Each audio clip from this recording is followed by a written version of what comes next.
Dear students, hope you all are doing well. As promised, today again I am going to share with you some more figures of speech. I hope today's video will be much more helpful for you. They may be helpful in your coming exams. So, without wasting much time, let us start today's class. Today, I am going to explain three more figures of speech. They are alliteration, onomatopoeia, and oxymoron. Let us start from the first one, alliteration. About alliteration, we say the repetition of consonant, listen carefully, the repetition of consonant sound, the repetition of consonant sounds, especially at the beginning of words, is known as alliteration. Now, here is an example for you. Peter Piper picked a peck of pickled peppers.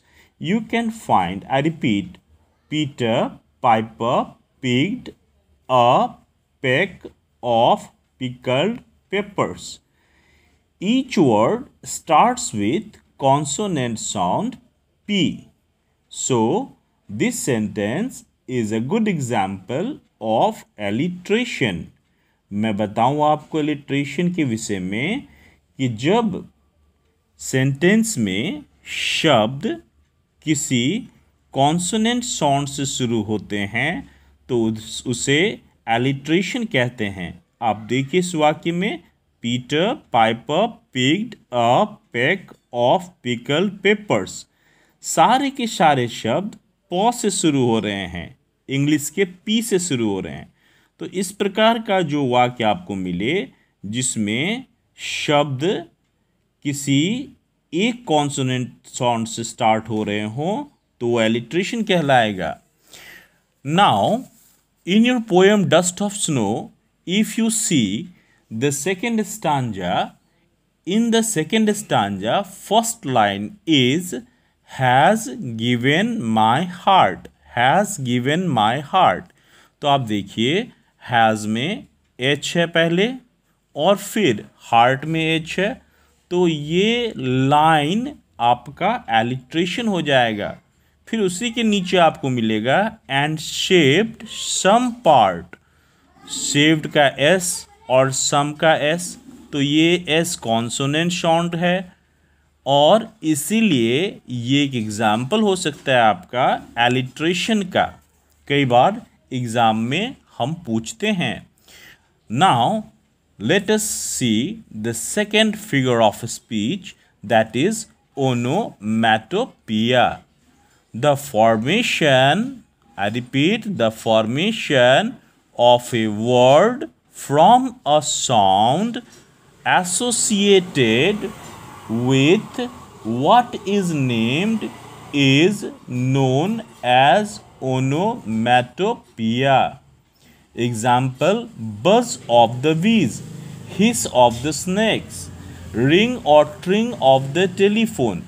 देखिए, buzz of the bees, hiss of the snakes, ring or tring of the telephone. अर्थात जब हम किसी की आवाज़ को हूबहू बता देते हैं, उसी के लिए प्रयोग करते हैं, उसी वस्तु के लिए प्रयोग करते हैं, तो उसे कहते हैं ओनोमैटोपोइया. बीज का साउंड कैसा होता है? बज. स्नेक्स की आवाज़ आपने सुनी है, हिस. टेलीफोन की आवाज़ सुनी है, रिंग और ट्रिंग. ये सारे एग्जाम्पल्स हैं ओनोमैटोपोइया के. I think you have understood. Now come to the third one and the last one, that is oxymoron. What is oxymoron? I am going to explain it with the hope that you will listen it attentively. Two contradictory words appearing together. I repeat, contradictory word. विरोधाभासी. Two contradictory word appearing together is known as oxymoron. Oxymoron came from Latin. Oxy means sharp and moron means dull. Here you can see sharp and dull. Both are contradictory to each other. मैं बताऊं oxymoron के बारे में आपको. Oxymoron में दो शब्द आते हैं और दोनों एक दूसरे के विरोधाभासी होते हैं, विपरीतार्थक होते हैं. आप देखिए कुछ एग्जाम्पल्स मैं दे रहा हूं. Crash landing. क्रैश लैंडिंग, ये crash landing, plane crash landing करता है. प्लेन या तो क्रैश करेगा डियर स्टूडेंट्स या फिर लैंड करेगा. लैंड तो सुरक्षित होगा. क्रैश के साथ लैंडिंग नहीं होता है, लेकिन हम बोलचाल की भाषा में कहते हैं क्रैश लैंडिंग. ये ऑक्सीमोरोन का एक एग्जाम्पल है. Loud whisper. अब देखिए, विस्पर मतलब फुसफुसाना, धीरे से बोलना. और ऐसा कौन सा धीरे से बोलना जो लाउड हो? तो लाउड विस्पर ऑक्सीमोरोन का एक एग्जाम्पल हो गया. I hope you have understood this much in this video. Don't forget to like, share and subscribe. लेकिन जाने से पहले मैं आपको बता दूं कि आपके लिए सबसे महत्वपूर्ण जो क्लास 10 के लिए है वो दो है, एलिट्रेशन और ऑक्सीमोरोन. मैं फिर से दोहराऊं अपनी बात को, बेहिचक दोहराऊं अपनी बात को कि आपके लिए सबसे इन तीनों में सबसे अधिक इम्पॉर्टेंट है एलिट्रेशन और ऑक्सीमोरोन. ये मेरा एक्सपीरियंस कहता है.